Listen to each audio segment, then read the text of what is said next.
Is bridging finance for experts only, or is it something that would be utilised by a beginner or a newcomer to property?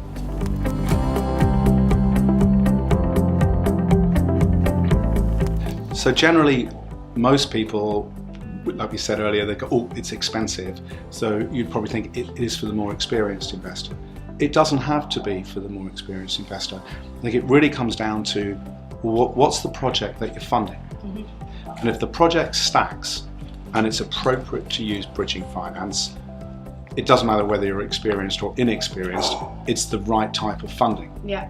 But if you were buying, let's say, a 3-bed house for 100,000, and you're going to spend £5,000 on a very light refurbishment, but it is mortgageable, you wouldn't use bridging finance. You'd get a regular mortgage, and the lender probably would be okay with that because you're just going to add some new carpet and redecorate it.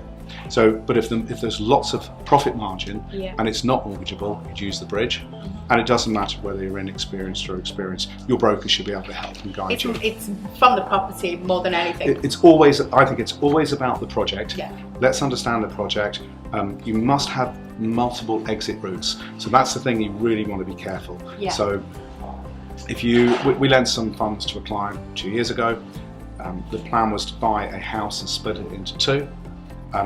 In theory, the planning was in place to do the split.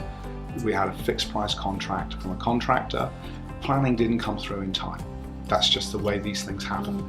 And for that, on that particular project, the investor didn't need as much money into the project because we were prepared to fund a fair amount towards the purchase and the build. It got delayed, so you need multiple exit routes, i.e. he was going to sell, but actually it didn't sell, so he turned it into two HMOs, so houses of multiple occupancy. So I'd say always have one or two exit routes, understand where the potential pitfalls and the risk would be, and you should be okay.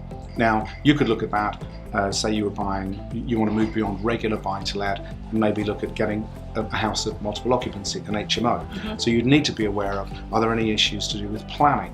Article 4 rules and regulations, council tax banding issues potentially. So again, just understand risk. Yeah. Perfect. Thank you, Rory.